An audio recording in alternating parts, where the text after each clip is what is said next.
এ প্রবাসী ভাইয়েরা, হয়তোবা তোমরা অনলাইনে বয়ানটা শুনবা, প্রবাসী ভাই বড় কষ্ট করে টাকা কামাই করে। এই পৃথিবীতে প্রবাসীদের মতো এত কষ্ট করে জীবনে কেউ টাকা পয়সা কামাই করে?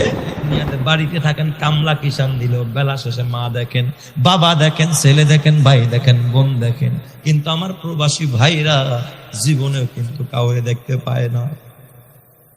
ওরা যে কত কষ্ট করে রে বাবা।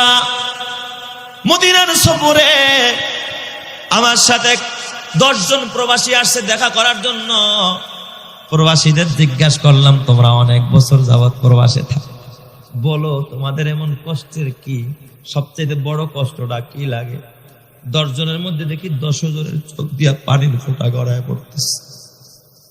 হুজুর আপনারা দেখা আমাদের দিলটা এত বড় হয়ে গেছে। হুজুর যতই কষ্ট করি জীবনের এই কষ্ট ভুলতে পারি না।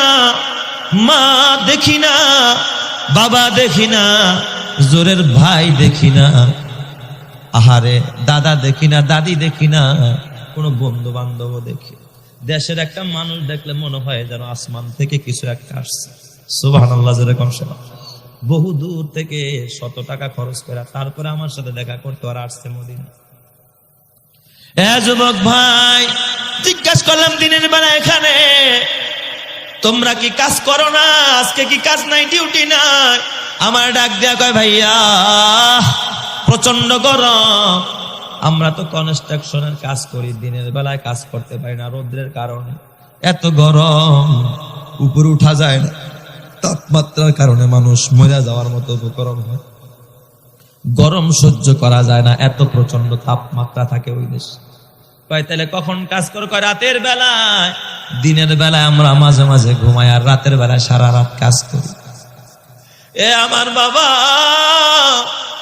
আমার প্রবাসী ভাইরা 2টা পয়সা যে পাঠায় কত কষ্ট করে, এটা ওই মাই বুঝে, যেই মা তার সন্তানরে বিদেশে রেখা মা দেশে থাকে আর চোখের পানি ঝরায়। ওই ভাই বোঝে যেই ভাই প্রবাস জিন্দেগি কাটায়। প্রবাসে না গেলে কষ্ট বোঝা যায় না। মা কাছে নাই, বাবা কাছে নাই, জ্বর হইলে দেখার কেউ নাই, অসুস্থ হইলে দেখার কেউ নাই, রান্না করার কেউ নাই, কান্না করারও কেউ নাই। তোরা যদি আরেকজন সেটা ধমক দেয়, মারে, সারানের মতো কোনো মানুষ নাই। একা একা জীবন, কত কষ্টের জীবন রে প্রবাস জীবন। এর থেকে জেলখানায় বন্দি থাকা আরো ভালো। এত কষ্ট করে আমার প্রবাসী ভাইয়েরা, আমার যুবকেরা, ও এলাকার মা বোনেরা, ও বিবিরা, যার স্বামী প্রবাসে থাকে, বিবি গো, কথা দিয়া স্বামীরে কষ্ট দিবি না, প্রবাসীদের কষ্ট সহ্য হয় না। এ আমার বাজার, ওই 10 জন প্রবাসীর ভিতরে এক প্রবাসী ভাই আমারে বুকে নিয়া হাউ মাউ করে কান্দে। আমি বলি, যুবক রে, তুই এত কান্দুস কা, তোর চোখে পানি কা? যুবক আমার ডাক দেয়া কয়, হুজুর আমি তো কষ্ট সহ্য করতে পারি না। ছোট্টবেলায় আমার মা একটা মুহূর্ত আমার দূরে রাখতো না। আমার মা আমার এত ভালোবাসতো, আমার বাবা আমার এত ভালোবাসতো। আমি বিদেশ আসার পর আমার মাকে এমন একটা দিন যায় না আমার মার আমি ক্রন্দন করতে দেখি না। আমার জন্য সবসময় আড়ালে আমার মা কাঁদতো। হুজুর গত 3 মাস আগে আমার মা দুনিয়ায় নাই। আমার ওই অভাগা মা মারা গেছে। আমি মাত্র আসছি, আকামা পাই না, এখন আমি দেশেও যাইতে পারি না, মায়ের কবরটাও দেখতে পারি নাই। মারে মরার পর একটা নজর দেখবো তাও পারি না। হুজুর এখন আমি আর রাতের বেলায় ঘুমাইতে পারি না, কারণ আমি আসলাম মার জিন্দা রাইখা, এখন বাসায় গিয়া দেখবো আমার মা কবরে শুয়ে আছে। আমি তো আমার মারে এখন কিছু খাওয়াইতে পারবো না। জনম ভৈরা আমার মা মুখের খাবারটা আমারে খাওয়াইলো, জনম ভৈরা আমার মা আমারে আদর দিল, সোহাগ দিল, ভালোবাসা দিল। আমার জন্য আমার মা এত কষ্ট করলো। কিন্তু আমি প্রবাস জিন্দেগিতে এখন টাকা কামাই, হয়তো লক্ষ লক্ষ টাকা নিয়ে বাসায় যাব, কিন্তু মারে পাবো না। মা তো আমার অন্ধকার কবরে শোয়া। হুজুর আমি এখন কি করব? আমার মায়ের জন্য আমি কি করতে পারি? আমি বললাম, ভাই রে, এই যে তোর অনুশোচনা, জানোস না তোর মা কি করেছে? প্রবাসে যদি কোনো সন্তান থাকে, কোনো প্রবাসীর লাট যদি দেশে আসে, মা পাগল হয়ে যায়। সন্তানরে যদি মা কবরে রাখে, দেখবেন মা রাতের বেলায় ও সন্তানের কবরের পাশে দাঁড়ায় দাঁড়ায় কান্দে। দুনিয়ার মানুষ সবাই মৃত ব্যক্তিকে ভুলে যায়, কিন্তু মা কোনোদিন সন্তান ভুলে না। কিন্তু কপাল পোড়া সন্তান মারে ভুলা যায়, এমন কপাল পোড়া নিমুখ হারাম সন্তান জমিনে আসে না নয়। ওই প্রবাসীর কান্না আমার হৃদয়ের ভিতরে শিল বিঁধতেছে, আমি আর সইতে পারি না। আমি ডাক দিয়া বলি, যুবক রে, তুই কি জানোস না তোর জন্য আমার নবী কি সুসংবাদ দেয়? আল্লাহর নবী বলেছে, হুমা জান্নাতুকা ওয়া নারুকা, তোর মা বাবা তোর জান্নাত, তোর মা বাবা তোর জাহান্নাম। মা বাবারে খুশি রাখবি তো জান্নাত রেডি হয়ে যাবে, মা বাবারে কষ্ট দিবি বেজার করবি তো জাহান্নাম রেডি হয়ে যাবে। এই জন্য যুবক ভাই হাতে পায়ে ধরে বলা যায়, বুড়া বাবা তোর বড় পিঠ, বুড়া বুড়ি মা তোর জান্নাত, মারে কষ্ট দিবি না, বাবারে কষ্ট দিবি না।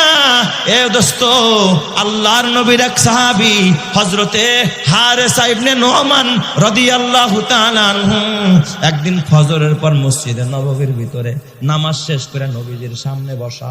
আল্লাহর নবী নামাজের পরে সাহাবায়ে কেরামের সাথে কথা বলতেন, কিন্তু রহমতে আলম নবী ওই দিন ফজরের পর বারবার হারেসা ইবনে নোমানের দিকে তাকায়, আর নবীজি মুস্কি মুস্কি হাসতেছে।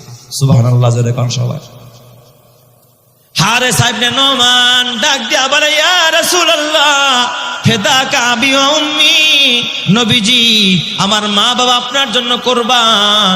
জীবনে তো এই দৃশ্য কোনোদিন দেখি নাই, আজকে কেন আমি হারেসা ইবনে নোমান আমার চেহারার দিকে তাকায় তাকায় আপনি রহমতে আলম নবী হাসতেছে।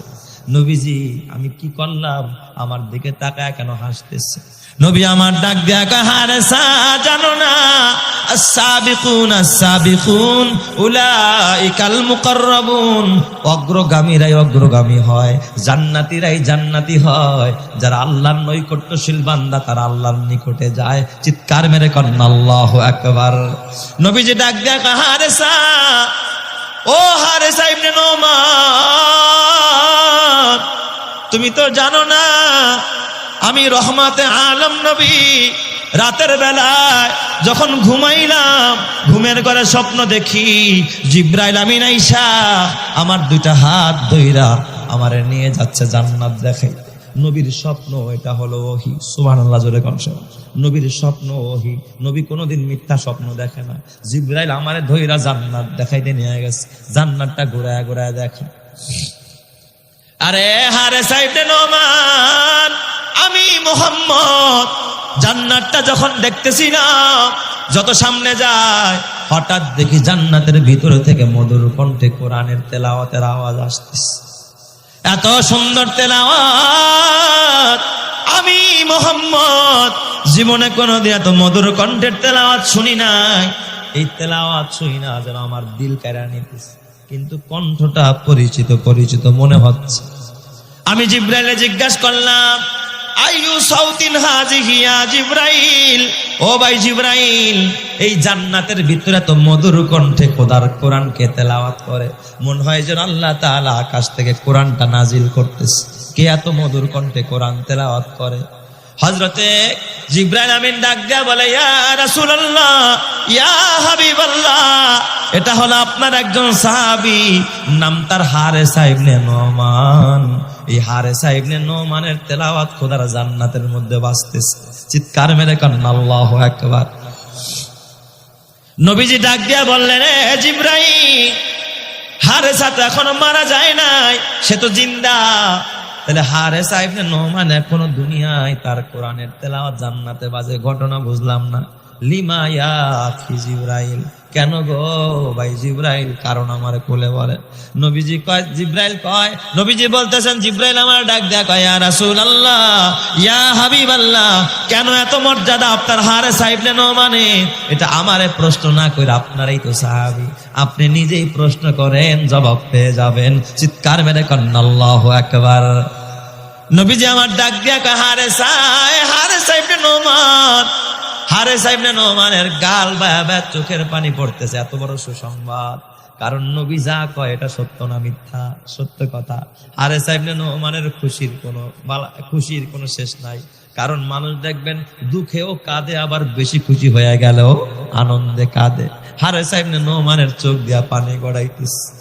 নবীজি ডাক দিয়া কয়, হারেসা বলো, কি জিনিস তোমার এত মর্যাদা বাড়ায়? কেন এত মর্যাদা তুমি পাইলা? আমারে বলো। হারেসা বলে, ইয়া রাসূলুল্লাহ, ইয়া হাবিবাল্লাহ, নবীজি, আমার দুইটা আমল আছে। একটা আমল পৃথিবীর সবাই জানে, এটা সবাই জানে, আমার প্রকাশ্য আমল। আরেকটা হলো আমার গোপন আমল, এটা দুনিয়ার সবাই জানে না। নবীজি ডাক দেয়া, হারেসা বলো তোমার প্রকাশ্য আমল কি আর গোপন আমলটাই কি? ডাক দেয়া, ইয়া রাসূলুল্লাহ, আমার প্রকাশ্য আমল হলো আমি দুনিয়াতে বেশি বেশি খোদার কোরআন তেলাওয়াত করি, বিশেষ করে সূরা ইখলাসটাও বেশি বেশি পড়ি। সুবহানাল্লাহ, জোরে কান সবাই। ইয়া রাসূলুল্লাহ, ইয়া হাবিবাল্লাহ, আমি বেশি বেশি কোরআন পড়ি, এটা আমার প্রকাশ্য আমল।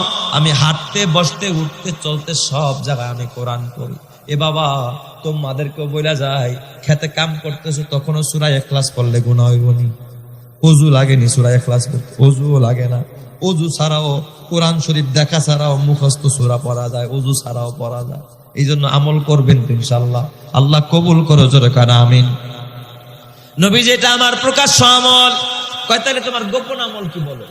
কয়, ইয়া রাসূলুল্লাহ, ইয়া হাবিবাল্লাহ, আমি হারেসা ইবনে নোমানের আরেকটা গোপন আমল আছে নবীজি, গোপন আমল শুনতে চান? কয় বলো তোমার গোপন আমলটা কি? কয় নবীজি, আমার বাড়িতে আমার একটা বৃদ্ধা মা আছে। ইয়া রাসূলুল্লাহ, ইয়া হাবিবাল্লাহ, আমার মা একা একা চলতে পারে না, আমার মা কোনো কিছু একা একা ধরতে পারে না, আমার মা একা একা খানাও খাইতে পারে না, আমার মা একা একা উঠা বসাও করতে পারে না। নবীজি, আমি যখন এই বাসায় আসি, আমার মায়ের জরুরত পুরা না কইরা আমি হারেসা অন্য কোনো কাজ করি না। ইয়া রাসূলুল্লাহ, আমার মারে না খাওয়াই আমার সন্তানদেরও খাওয়াই না, আমার মারে গোসল না করে আমি নিজেও গোসল করি না, আমার মায়ের মুখে খানা না তুইলা দিয়া আমি হারেসাও খানা খাই না। আমি গোপনে ঘরের মধ্যে আমলটা করি, আমার মার সেবা করি, আমার মার হাত পা টিপে দেই, আমার মারে আমি খুশি করি। ইয়া রাসূলুল্লাহ, মারে খুশি না কইরা জীবন আমি কোনোদিন খানা খাই। এ বাবা, তোর মা তোর সুখের জন্য কত কষ্ট করলো, তোর বাবা তোর সুখের জন্য কত কষ্ট করলো, তুই তো মারে একদিন খুশি করতে পারলি না, বাবারও খুশি করতে পারলি না। এই জন্য যুবক ভাই, হাতে পায়ে ধরে বলা যায়, ওই বাবার জীবন বড় ধন্য, ওই মায়ের জীবন বড় ধন্য, যারা মা বাবার জীবদ্দশায় মা বাবার সেবা করে, মার থেকে দোয়া নেয়, বাবার কাছ থেকে দোয়া নেয়, এবং মা বাবার নামে দান খয়রাত করে, সদকায়ে জারিয়া করে, মার নামে মসজিদ বানায়, বাবার নামে মসজিদ বানায়, মসজিদে কার্পেট কিনে দেয়, ইমাম সাহেবের একটা টুপি কিনে দেয়, একটা মেসওয়াক কিনে দেয়, একজোড়া মোজা কিনে দেয়, 10টা টাকা চা খাইতে হাদিয়া দেয়। দোয়া চাওয়াও লাগে না। ইমাম সাহেব যদি খুশি হয়ে যায়, দোয়া করবে, আল্লাহ আমার ওই ভাইটার মারে মাফ করে দাও, বাবারে মাফ করে দাও। এই দোয়ার বরকত আল্লাহ তোর মা বাবার কবরকে জান্নাতের বাগান বানায় দেয়। চিৎকার মেরে কন্না আল্লাহু আকবার। নবী আমার ডাক দিয়া কয়, জালিকাল বিররু, জালিকাল বিররু, জালিকাল বিররু। এ হারেসা ইবনে নোমান, বুঝেছি তোমার এত মর্যাদা কেন। কয়, ওই যে মায়ের খেদমত করো, মায়ের দোয়া নিছো, আল্লাহ খুশি হয়ে গেছে, এই জন্য কোরআন পড়ো দুনিয়ায়, কিন্তু তোমার কোরআনের বাজনা বাজে, কোরআনের আওয়াজ হয় খোদার জান্নাতের ভিতরে। চিৎকার মেরে কন্না আল্লাহু আকবার। ঈমানের পথে অবিচল থেকে আমার মরণ যেন হয়, ঈমানের পথে অবিচল থেকে আমার মরণ যেন হয়। তোমারই কাছে মিনতি আমার, তোমারই কাছে মিনতি আমার, মহামহিম দয়াময়। ঈমানের পথে অবিচল থেকে আমার মরণ যেন হয়, ঈমানের পথে অবিচল থেকে আমার মরণ যেন হয়। প্রতিদিন মিথ্যের মুখোমুখি হয়, বেদিন ফাঁসে কেরা করে হইচই, আজাজিল এসে গোমরাহি সুর গানে করে তুলে মোহময়। ইমানের পথে অবিচল থেকে আমার মরণ যেন হয়, ইমানের পথে অবিচল থেকে আমার মরণ যেন হয়। তোমারই কাছে মিনতি আমার মহামহিম দয়াময়, ইমানের পথে অবিচল থেকে আমার মরণ যেন হয়। আল্লাহ তুমি কবুল করো, জোরে কানা আমিন। মোনাজাত দিব রে বাবা, ও আমার পর্দানের মা, মাগো এই রূপ দ্বারা যৌবন জং ধরে যাবে মা। ও মা, বিদায় কালে তোমাদেরকে একটা কথা বলে যাই গো মা, নিজে ভালো হয়ে যাও, সন্তানরে কোরআন শিখাও, নিজে নামাজ পড়ো, সন্তানরে নামাজ শিখাও, স্বামীরে নামাজ পড়াও, গরম পানি কইরা স্বামীরে ডাক দাও ওযু করার জন্য। কসম আল্লাহ, কোন ঘরে যদি স্বামী আর স্ত্রী নামাজে দাঁড়ায় যায়, একসাথে দোয়া করে, সাথে যদি বাচ্চারাও হাত কইরা ফালায়, ওই ঘরের মধ্যে রহমত আর বরকত দান করে কে? আল্লাহ। একসাথে বৈশা টিভি দেখো না মা, একসাথে বৈশা নাটক দেখো না, একসাথে বৈশা বৈশা শুয়া শুয়া টিকটক দেখো না, গুনাহ কইরো না মা। কোরআন পড়ো, তাসবিহ পড়ো, শুয়া শুয়া স্বামীর হাতে তসবিহ, বিবির হাতেও তসবিহ। পাল্লা দিছে কয় দেখি তুমি কয়বার সুবহানাল্লাহ কও, আমি কয়বার কই, তুমি কয়বার আলহামদুলিল্লাহ কও। কেউ পাল্লা দিছেন নিমিয়া, আমরা পাল্লা দেই মাঝে মাঝে, রাত্রে ঘুমের সময় পাল্লা দেই, এটাও একটা মজাক। দেখি তুমি কয়বার সুবহানাল্লাহ পারো, আমি কয়বার পারি। কইতে কইতে কইতে কইতে মাঝে মাঝে দেখি হাতের মধ্যে তসবিহ চলতেছে, বিবি দেখি ঘুমায়া গেছে। কসম আল্লাহ, হাতে তসবিহ চলে কিন্তু চোখ ঘুমায়া গেছে। আল্লাহ তাআলার ফেরেশতারা ডাক দেয়া কয়, ফেরেশতারা কিরে লেখস না কে? কয় আল্লাহ তোমার বান্দির জবান তো বন্ধ। আল্লাহ এখন তার সুবহানাল্লাহ কয় না, কয় যদি জাগ্রত থাকতো ও তো আমার নাম জপতে থাকতো। আমি আল্লাহ ঘুম পাড়াইছি, ও ফজর পর্যন্ত যতক্ষণ ঘুমাইতে থাকবে ওর আমল নামার মধ্যে সুবহানাল্লাহর নেকি লিখতে থাকো। চিৎকার মেরে কান আল্লাহু আকবার। তাহলে প্রতিযোগিতা হবে দুনিয়া নিয়ে না, টিকটক নিয়ে না, নাটক নিয়ে না, সিনেমা নিয়ে না, পাখি ড্রেস আর কিরণমালা আর এই সমস্ত হিরণবালা নিয়ে না বাবা, প্রতিযোগিতা হবে খোদার জান্নাত নিয়া। আল্লাহ তাআলার কোরআন বলে, ওয়াসারিউ ইলা মাগফিরাতিম মির রাব্বিকুম ওয়া জান্নাতিন আরদুহাস সামাওয়াতু ওয়াল আরদু উইদ্দাত লিল মুত্তাকিন। আল্লাহ তাআলা ডাক দেয়া কয়, বান্দা প্রতিযোগিতা করবি তো জান্নাত নিয়ে প্রতিযোগিতা কর, আমার ক্ষমা নিয়ে প্রতিযোগিতা কর। আমি আল্লাহ ক্ষমা করে দিব, জান্নাত বানাবো। কেমন জান্নাত? যেই জান্নাতের পরিধি হবে 7 আসমান আর 7 জমিন। তুমি চেষ্টা করে 5 তলা বানাইবা, 10 তলা বানাইবা, এর বেশি আর পারবা না। কিন্তু আল্লাহ কয়, তাহলে এই চেষ্টা করে লাভটা কি? আমারে পাইতে চেষ্টা কর, আমি 5 তলা আর 10 তলা দিব না, আমি তোর জন্য বিশাল সুবিশাল জান্নাত দিব, 10 দুনিয়ার সমান। চিৎকার মেরে করেন আল্লাহু আকবার। এই জন্য আজকে আপনাদের সবক হলো একটা, সেটা হলো ইবাদতে ইখলাস দরকার আছে না নাই? একমাত্র কার জন্য গোলামি করব? রাজি আছেন তো ইনশাআল্লাহ? এই সূরা ইখলাস আমরা বেশি বেশি তেলাওয়াত করব। 1 নম্বরে আমল ইখলাস অর্জন করব, 2 নম্বরে আমল সূরা ইখলাসটা বেশি বেশি তেলাওয়াত করব। আল্লাহ তাআলা আমাদের সবাইকে কবুল করেন, সকলেই বলি আমিন। যে আমরা ইস্তেগফার করি, তওবা করি। এখন